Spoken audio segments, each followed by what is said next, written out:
네, 고재종의 첫사랑에 대한 얘기 잠깐 해볼게요. 우리 첫사랑은요, 일단 시적 화자는 이별 후 내적 성숙을 겪고 있는 사람이다. 맞아, 틀려요? 네? 시적 화자는 첫사랑과의 이별 후 내적 성숙을 겪었다. 맞아요. 땡! 왜냐하면 그건 화자가 아니라. 시적 화자가 아니라 눈이기 때문에. 그래서 자연 현상을 관찰한 다음에 그것을 주관적으로 해석해서 설명하는 사람입니다. 어떤 자연 현상을 관찰했죠? 겨울엔 눈꽃이, 그리고 봄에는 봄꽃이 피는 걸 본 거예요. 눈꽃이 녹은 자리에 봄꽃이 피어난 걸 본 거죠, 여러분. 그래서 그걸 보고, 아, 눈꽃은 무엇이다? 눈의 사랑이었다. 그래서 첫사랑이다. 이런 말을 한 거죠, 여러분. 그치? 그래서 그 첫사랑을 이룬 감격을 무엇에 빗대어 표현했죠? 마침내 피어낸 저 황홀. 다시요. 원관념은 눈꽃, 보조관념이 황홀입니다, 여러분. 알겠죠? 눈꽃을 황홀에다가 빗대어서 표현을 했어요. 어떤 게 원관념이고 어떤 게 보조관념인지 명확하게 이해하셔야 됩니다. 그리고 그것의 상징적인 의미가 뭐라고요? 첫사랑의 기쁨. 그래서 황홀인 거예요. 자, 그 다음에 봄에 가지가 어떤 일을 해냈죠? 꽃을 피우는. 그렇지. 자, 그럼 원관념은 봄꽃이겠죠. 그럼 보조관념 뭐예요? 세상에서 가장 아름다운 상처. 이게 바로 보조관념이고요. 그것의 상징적인 의미는 뭐라고요? 왜 아름다운 상처예요? 이별 후 내적 성숙이니까.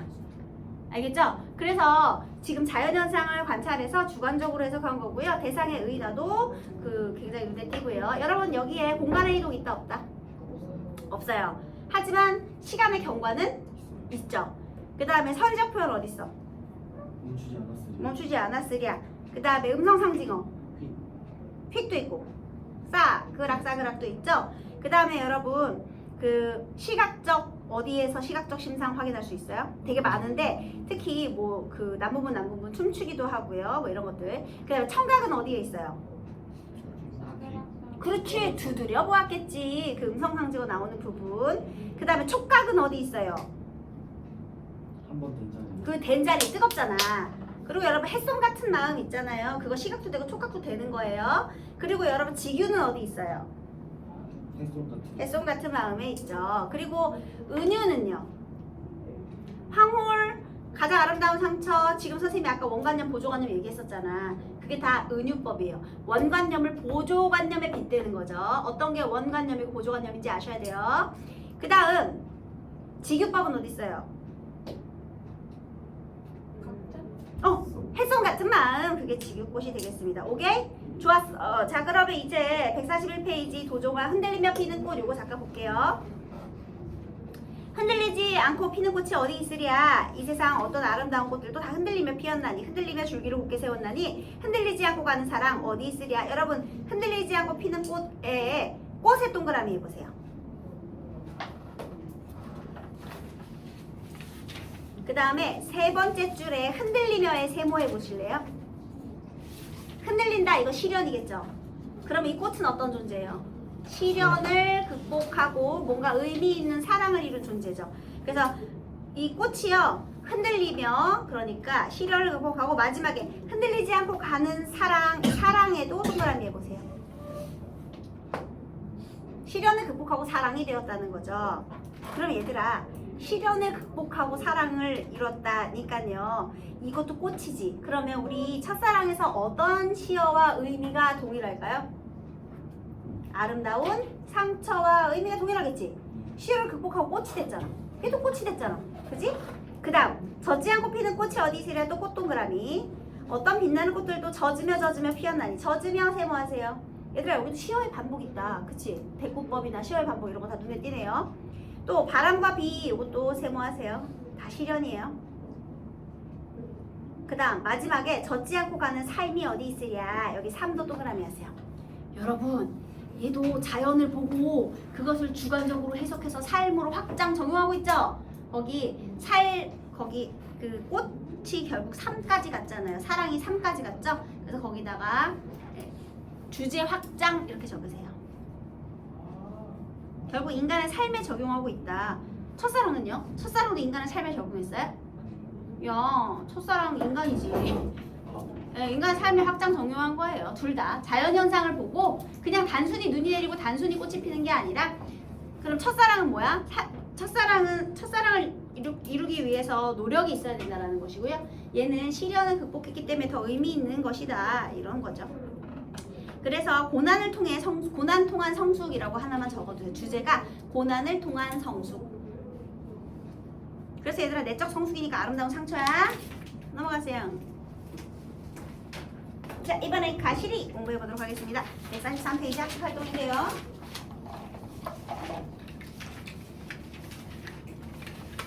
아마 가시리는 처음 보는 사람은 아무도 없죠? 다 배웠죠? 선생님인데. 여러분 우리 이 무조건 나오는 시험 문제 있어요.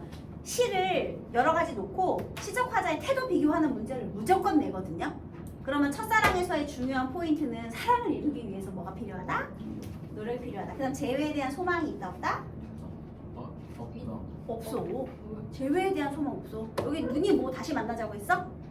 눈은 놓고 끝났어요. 그 다음에요 아픔을 구체적으로 드러내고 있다. 맞아요?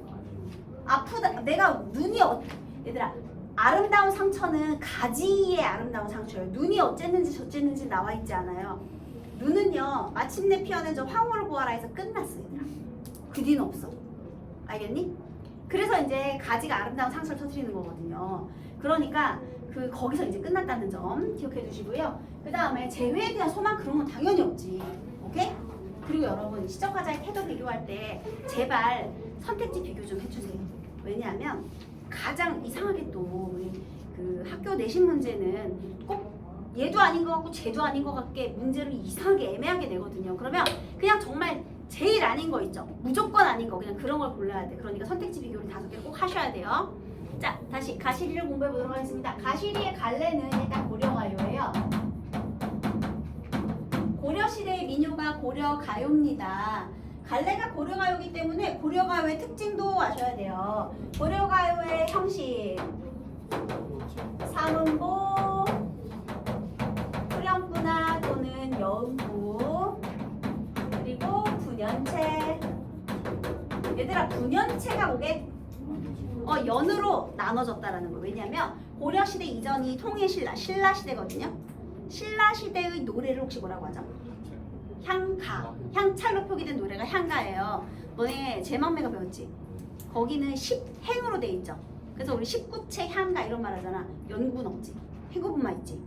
연이 구분이 없었는데 이때부터 이 후렴구 때문에 연구분이 생긴 거야. 그래서 분연체라고 얘기를 해주는 겁니다. 그리고 또요, 이 고려가요는요, 원래는 민중들의 노래였어요. 네? 143쪽. 143쪽. 원래 민중들의 노래였거든요. 그런데 민중들의 노래였을 때는 어떻게 전승이 됐을까요, 여러분? 그래, 구비전승이 되는 거야. 그러다가 원래 고려가요의 별칭이 고려 소교예요. 그래서 평민들이 자연 친화적인 삶의 태도 그런 거 좋아할까? 먹고 살기 힘들어 죽겠는데 뭔 자연 친화야. 그 다음에 충, 입신양명 이런 거 좋아할까? 먹고 살기 힘들어 죽겠는데 뭔 놈의 충이야. 그러면 평민들은 뭘 좋아하느냐? 뒷담화 아니면 남녀 간의 욕정 이런 거. 그 다음에 삶의 비애 이런 걸 좋아해요. 그래서 평민들이 진솔한 정서를 되게 사실적으로 드러내서 너무 좀 속된 노래야. 그래서 고려 소교라고 하고요. 원래는 나라에서 이거 다 불태우라고 했어요. 너무 속되다고. 근데 인기가 너무 많은 거야. 그래서 결국에는 어떻게 했느냐? 나라 행사 음악으로 편입을 시켜버려요. 궁중요가 됐어요. 궁중요로 편입이 됐습니다. 너네 있잖아. 우리 선거철 되면은 인기 있는 그 트로트송 같은 거 선거송으로 개사하잖아요. 찐찐찐찐찐이야 이거를 뭐 33333이야 뭐 2222번이야 막 이렇게 뭐 이렇게 1111번이야 뭐 이렇게 막 개사할 수 있잖아. 그래서 그런 특징이 여기도 드러나는 거야. 자 다시요. 궁중음악으로 일단 편입이 됩니다. 그런데요 얘가 조선 왕실까지 이어지고 조선시대의 한글 창제 이후에 성종이 야 우리 궁중음악 악보집 가사집 좀 만들어봐 해서요 시용 향 악보 악학괴법 악장가사 악이 궁중음악이거든요. 그런데 한글로 기록이 돼요. 그래서 다시 얘가 궁중음악으로 편입된 다음 조선시대까지 이어지고 한글로 기록이 되게 돼요. 그래서 고려시대 노래인데 한글로 기록이 된 거야. 처음에 이상했죠. 고려시대 노래인데 왜 한글로 기록을 한 거야? 이상하잖아요. 근데 한자로는 아예 기록된 적이 없고요. 한글로 기록이 되었습니다. 이것도 중요한 특징이에요. 그래서 평민들의 진솔한 정서를 드러내고 있다.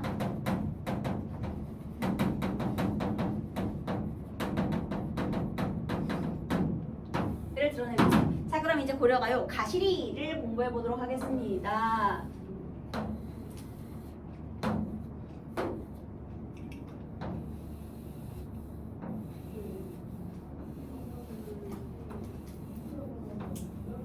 있잖아요, 여러분. 오전 시간은 무조건 소리를 내서 읽어야 돼요. 선생님이 이것만은 포기를 할 수가 없어요.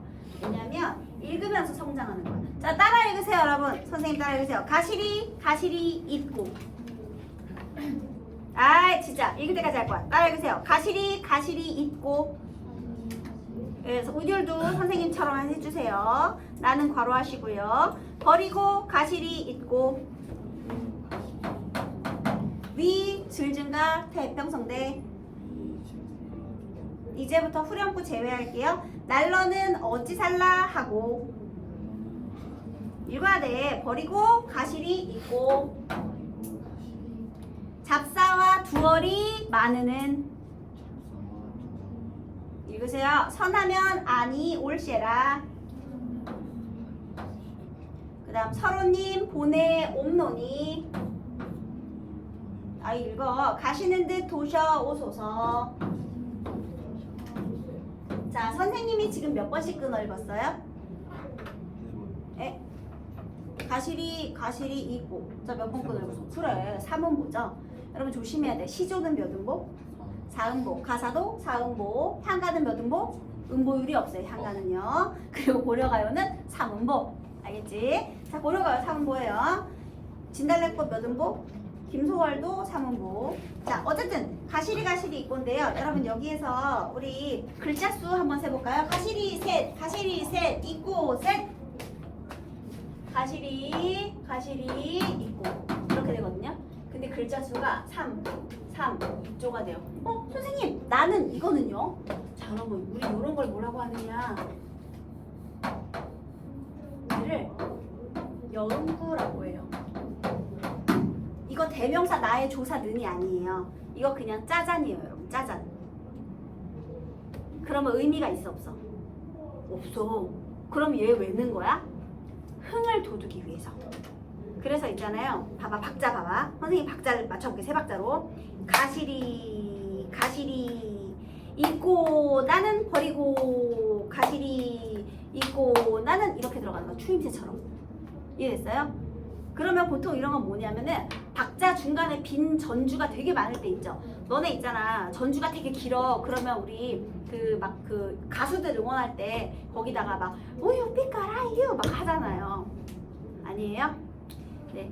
김석진, 민윤기 하면서 막 부르잖아. 그게 전체 노래하고 관련이 없는데 그거 왜 하는 거야, 얘들아? 우리 가수 힘나라고. 응원하려고 불러주는 거잖아. 똑같아요. 얘도 그냥 음률을 맞추기 위한 여음구고요. 그 다음에 얘는 흥을 돋우는 역할을 하는 거예요. 얘들아, 여음구의 반복을 통해 주제를 강조한다 하면 될까 안 될까? 안 돼. 의미가 없기 때문에 어떻게 주제를 강조하겠습니까? 그 다음 또 하나, 글자 수가 어떻게 되느냐? 얘는 저 여음구, 그 다음에 여기는 이제 후렴구가 있고요. 그리고 또 지금 332조의 3음보죠. 그래서 332조의 3음보. 선생님 여기다가 적을게요. 332조의 3음보에 민요조 율격을 택하고 있는데요. 이것도 조심해야 될 게 3음보는 7호조도 있고 332조도 있어요. 이거 무슨 소리냐? 332는 글자 수가 332. 7호조는 글자 수가 7호인데 예를 들면 이런 거예요. 나보기가 역겨워 7개, 가실 때에는 5개. 이런 건 7호조의 3음보라고 불러줘요. 그래서 가끔 미끌에 대한 설명으로 옳은 것은 했을 때, 옳지 않은 것은 했을 때 7호조에 3음보의 율격을 보인다. 이렇게 오답을 만들기도 합니다. 7호조가 틀린 거예요. 3음보가 틀린 게 아니라. 332조의 3음보. 자, 그 다음에요. 여기 또 보세요. 가시리 한번. 가시리. 버리고 가시리. AABA. A를 무려 3번이나 반복했죠? 그래서 AA 구조를 통해 라는 것은 동일한 시어의 반복을 통해와 동일한 말이에요. 그래서 시어의 반복을 통해서도 운율을 형성하고 후렴구의 반복을 통해서도 운율을 형성하고 있죠. 그래서 이렇게 운율이 계속 만들어지네요. 그 다음 가시리 있고 이제 내용을 한번 볼게요.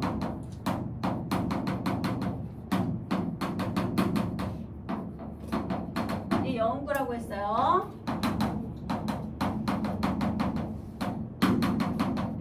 얘들아 가시렵니까? 가시렵니까? 버리고 가시렵니까? 지금 무슨 상황이야? 이별. 아예 별을 받았네. 이별의 상황이네. 그쵸? 지금 이거 4개로 돼 있어서 얘를 기승전결의 짜임새로 나눠줄게요. 4단 구성이죠. 이거 누가 봐도 지금 4연으로 돼 있어 4단 구성이잖아. 근데 오답에 3단 구성을 취하고 있다. 이거를 애들이 또 은근히 많이 틀려와요. 그러면 속 터지는 거야, 얘들아. 누가 봐도 4줄인데 이게 어떻게 3단 구성이겠습니까? 4단 구성이지. 그죠? 근데 이제 시조 같은 거에서 우리가 3단 구성을 많이 보다 보니까 향가하고 시조에서 많이 보다 보니까 애들이 아무 의심 없이 그냥 3단 구성을 또 선택해 온 애들이 있어요. 그러면 안 돼. 자, 다시. 그 다음에요. 지금 여기서 이별의 상황이거든요. 그러면 내가 이별의 슬픔을 노래하고 있네. 믿어지지가 않아요. 한 번 더 물어봅니까? 나는 어찌 살라 하고 버리고 가시렵니까? 자, 나는 어찌 살라 하고 버리고 가시렵니까? 님에 대한 무슨 태도가 들어가? 나는 어떡하라고? 날 버리고 가냐? 님에 대한 원망. 여러분 있잖아요. 기하고 스는 둘 다 슬픔과 원망 같이 가도 괜찮아요.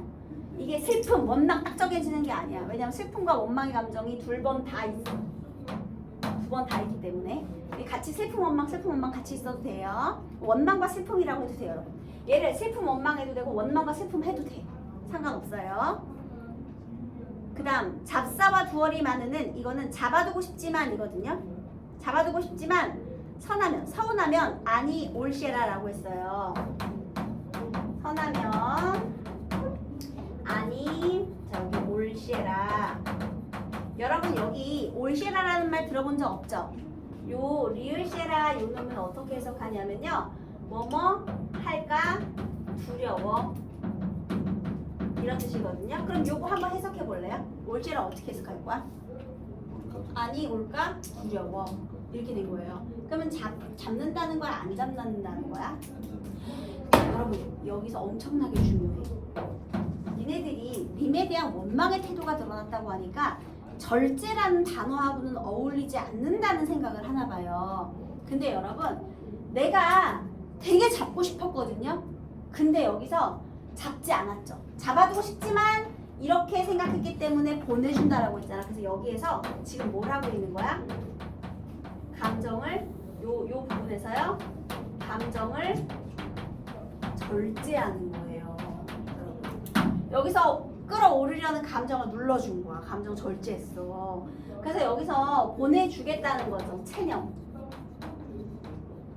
여러분 아까 선생님이 여기는 슬픔 원망해도 되고 원망 슬픔해도 된다 그랬잖아. 얘는 변하면 안 돼요. 여기 체념이에요. 감정 절제하는 체념. 요 전 부분의 체념 요거 고정입니다. 슬픔 원망 체념. 그 다음에요. 서로님 보내옵노니 서로님 보내니 가시는 듯 도셔오소서 나는 이라고 마무리하고 있네요. 그러면 다시 오라는 거야 말라는 거야? 다시 오라. 그러면 재회에 대한 소망이 있다 없다? 있다. 가장 큰 차이죠. 재회에 대한 소망. 우리 첫사랑엔 재회 소망 없잖아. 사랑을 이룬 감정은 있지만 하지만 얘는 재회를 소망하고 있네요. 결국은 체념을 했죠. 여러분 시적 화자의 태도가 변해 안 변해? 변했지. 원망에서 소망으로. 그래서 시적 화자의 태도가 슬펐다가 원망했다가 체념했다가 소망했다가 이렇게 변하고 있네요. 정서의 변화를 기억해 주셔야 됩니다. 그리고 또 하나 자, 이 작품에서 또 중요한 게 있어요. 바로 후렴구예요. 우리 후렴구를 한번 잠깐 볼게요. 위 질진과 태평성대라고 돼 있어요.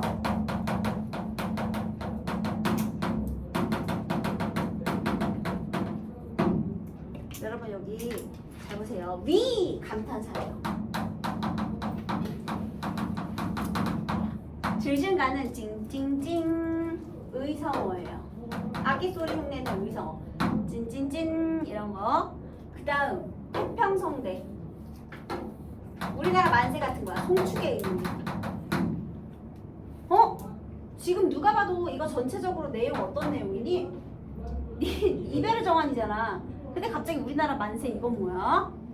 전체 주제와 어울려 안 어울려? 안 어울려. 여러분 후렴구에 아무 의미도 없다. 맞아 틀려요? 후렴구요? 네, 지금 이 가시리의 후렴구에 아무 의미도 없다. 맞아 틀려요? 송축의 의미 있잖아. 근데 여기까지는 없어. 감탄사하고 의성어의 의미 없어. 여음구에는 없어. 그거 맞아. 다시 똑바로 알아야지. 여음구의 무의미예요. 그 다음에 위 무의미예요. 질증가 무의미예요. 하지만 태평성대는 의미가 있어요. 하지만 주제랑 어울려 안 어울려? 안 어울려. 갑자기 우리나라 만세는 왜 들어갔을까요? 바로 이것 때문에. 공중력. 맞아요. 궁중교로 편입되는 과정에서 요게 삽입되었을 것으로 추측을 해볼 수가 있죠. 자, 그러면 후렴구의 반복을 통해 흥을 돋운다. 어때요? 위, 질증가, 태평성대 괜찮아요. 그 다음에 후렴구의 반복을 통해 운율을 형성하고 흥을 돋운다까지는 괜찮지만요. 주제를 강조한다는 돼 안 돼? 안 돼. 그래서 이 후렴구가요. 주제와 관련이 전체 주제와 관련이 없습니다. 관련 없는 내용으로 돼 있어요. 송축의 의미니까요. 궁중음악으로 편입되는 과정에서 들어갔을 것 같습니다, 여러분. 기억해 두세요. 네, 그 다음에요. 얘가 후렴구가 지금 여기서 계속 반복되잖아요. 그래서 의미는 있었다라는 겁니다. 얘 같은 경우는요. 근데 만약에 뭐 청산별곡의 후렴구 같은 거 있잖아. 얄리얄리 얄랑청 얄라리 얄라 이런 건 진짜 아무 의미 없죠. 그 다음에 여러분 나중에 서경별곡이라는 그 고려가요가 또 있어요. 근데 선생님이 서경별곡 빠르게 설명 잠깐만 서경별곡 이따 뒤에 나오니까요. 거기서 다시 설명할게요. 자, 어쨌든 여기 계속 얘기할게요. 얘는요 있잖아요. 또 뭐가 중요하냐. 얘는 주제가 요 가시리의 주제는요 이베르 정환이거든요. 아주 전통적인 주제예요. 그런데 여기서 드러나는 시적 화자의 태도.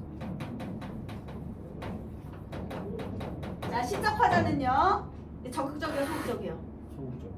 왜 소극적일까요? 잡았어? 체념에서. 못 잡았어. 맞아요. 결국 누가 원하는 대로 해준 거야. 님이 원하는 대로 해준 거잖아요. 세인아 자면 안 돼. 네. 님이 원하는 대로 해줬기 때문에 소극적인 거야. 원망하고는 중요하지 않아. 님이 원하는 대로 해줬다는 게 중요한 거야. 그럼 포기했죠? 포기했잖아. 그래서 체념적. 그럼 님이 나는 하기 싫었는데 님이 원하는 대로 해줬기 때문에 자기 희생적. 괜찮아요. 그래서 감정이 절제가 되는 거죠. 그래서 이런 전통적인 태도를 보이고 있는 거죠.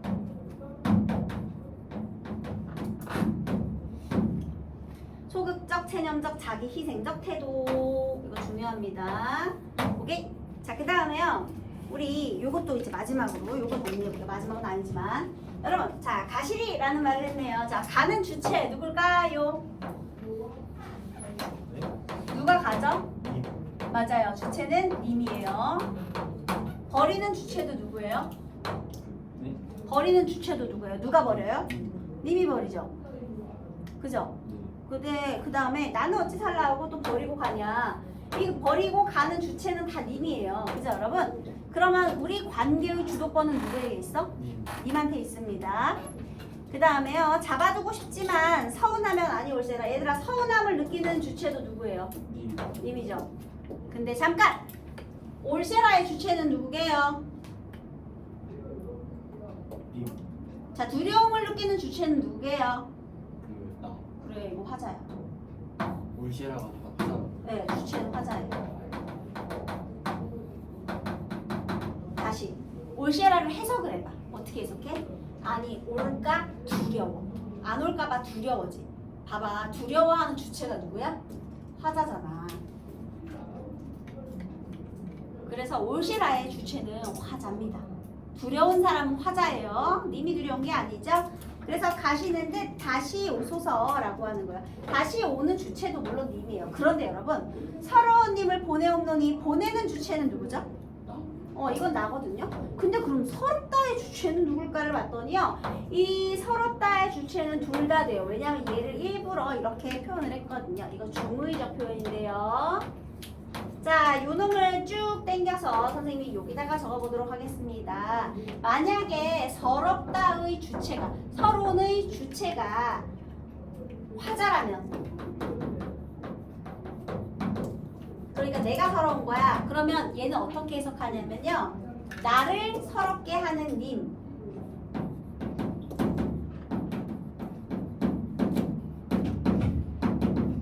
나를 서럽게 하는 님을 보내니. 이렇게. 나를 서럽게 하는 님을 보내옵노니 이렇게 되는 거거든요. 얘들아, 그러면 나를 서럽게 하는 님을 보냈어요. 그럼 이별의 원인은 누구에게 있어요? 내가 왜 서러울까? 난 이별하기 싫은데 님이 떠나서 서러운 거잖아요. 그래서 이렇게 하면 이별의 원인은 님의 변심. 그러니까 내부적인 요인으로 이별하게 된 거예요. 님이 나를 버렸으니까. 내부적인 요인에 의한 이별의 상황이 되겠습니다. 그런데 만약에요, 이 주체를요, 님으로 한번 바꿔볼게요. 그러니까 서러운 거, 누가 서러운 거야 지금? 님이 서러워. 이번엔 주체가 님이면, 그러면 얘는요, 얘도 이별이 서러운 거야. 이별을 서러워하는 님을 보내옵노니. 자, 이렇게 하면 님도 이별하기 싫지? 그럼 마음이 변한 게 아니야. 그러면 이때는 이별의 원인이 뭐가 되느냐? 어떤 외부적인 요인이 되는 거예요. 예를 들면 신분의 차이라든지 부모의 반대라든지 거주지가 이사를 간다든지 이런 거 있죠. 외부적인 요인에 의한 이별이 되는 겁니다. 이해되셨나요? 자, 그러면 결국 이렇게 중의적인 표현을 쓴 이유는 뭐예요? 나만 서러운 게 아니라 너도 서러웠으면 좋겠다지, 얘들아. 그래서 이거 님도 이별이 서러웠으면 좋겠다라는 화자의 소망이 투영된 표현이다라고 보는 거죠. 이해되셨나요? 그러니까 누가 서러운지를 보면 돼, 얘들아. 내가 서러운지 님도 서러운지. 그러니까 나도 서럽지만 너도 서러웠으면 좋겠다라는 화자의 소망 때문에 중의적인 표현이 된 겁니다. 그러니까 둘 다 될 수 있는 거예요. 네, 그래서 이렇게 재회를 소망하면서 마무리를 하고 있네요. 이게 바로 고려가요고요. 이승전결 4단 구성. 그 다음에 여러분 동일한 의미의 시어를 계속해서 반복하고 있네요. 체념적인 소극적인 정서가 드러나고 있습니다. 자, 이번에는 어디를 봐야 되느냐? 147페이지 14번에 보기.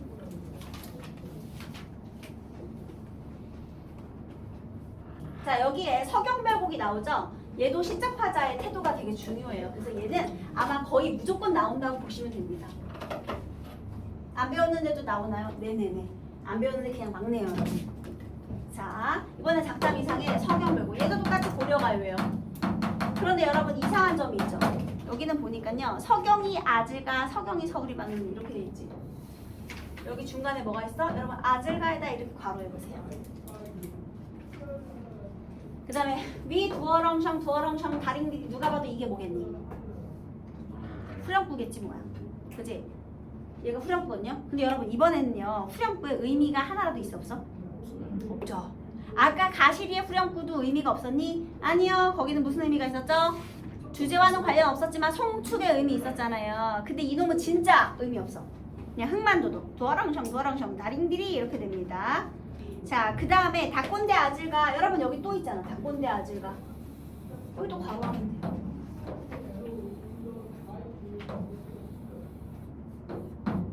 아질가가 뭐가 되겠니?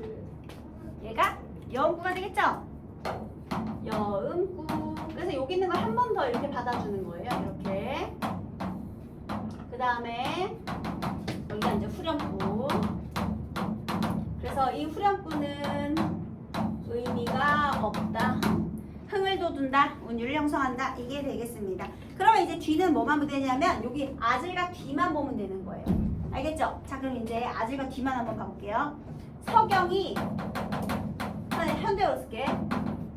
서울이지만은 여러분 서경은 평양이거든요. 여러분 고려의 수도는 어디게요?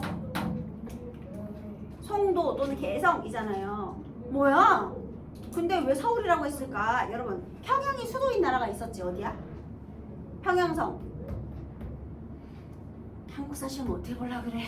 고구려 얘들아. 고구려의 수도잖아. 그러면 얘들아 고려인에게 있어서 평양성의 의미를 한번 생각해 보세요.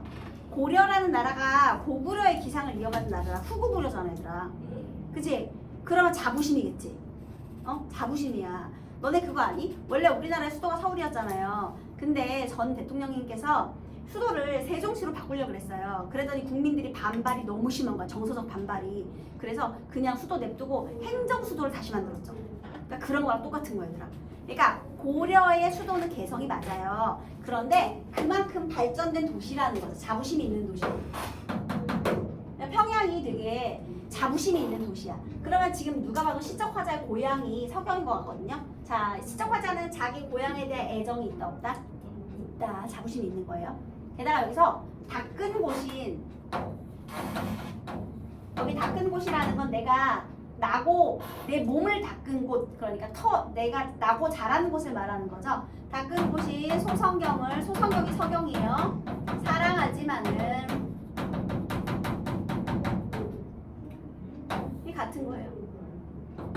이거를 중요한 건 사랑한다. 지금 나 고향 마음에 들어요. 여힘으로 얘들아 여기다가 이별하다예요. 이별보다는 여기 이거 되게 중요한 단어 나와서 길쌈하던 배를 버리고서라도. 얘들아 길쌈이 뭔지 알아요? 바느질을 길쌈이라고 해요. 배는 천이고요. 얘들아 길쌈하던 배라는 단어를 통해서 화자가 누구라는 걸 알 수가 있어요? 여인네라는 걸 알 수가 있죠. 그 다음 화자 귀족층이에요. 바느질하는 옆이었는데 알지? 평민층의 노래라는 것도 알 수가 있죠. 그 다음에요 이거는 나의 생업수단이에요. 여기는 사는 곳이고요. 내 고향 포기, 생업수단 직업 포기 하고서라도 괴다는 사랑하다. 여러분 괴다 괴실한데 사랑해 주신다면 울어보면 울며 따르겠습니다. 얘들아 왜 울어요? 얘 왜 울어? 내가 있잖아 내 고향도 싫고 내 직업도 안 좋아. 그러면 나 유학 갔는데 너 같이 갈래? 그러면 아싸 땡큐 이렇게 되죠. 근데 내가 고향도 사랑하고 내 직업도 마음에 들어. 그러면 떠나려면 당연히 눈물이 나겠죠. 그럼 얘들아 고향이 싫었는데 쫓아가는 거랑 고향도 좋고 직업도 좋았는데 그렇지만 사랑보단 아니어서 사랑을 택하는 거랑 어떤 게 더 애절해? 이게 더 애절하죠? 그래서 고향에 대한 애정이 있지만은 그래도 뭐가 더 좋은 거야? 바로 사랑이 더 큰 거죠. 자 그러면 중요한 포인트. 얘는 현실을 순응합니까? 현실을 저항합니까? 거부합니까? 현실 거부해요? 현실 순응해요? 거부했지. 이별을 거부했잖아. 거부를 거부한다. 여러분 이별을 거부했어요. 현실을 거부한 거야. 소극적이야 적극적이야?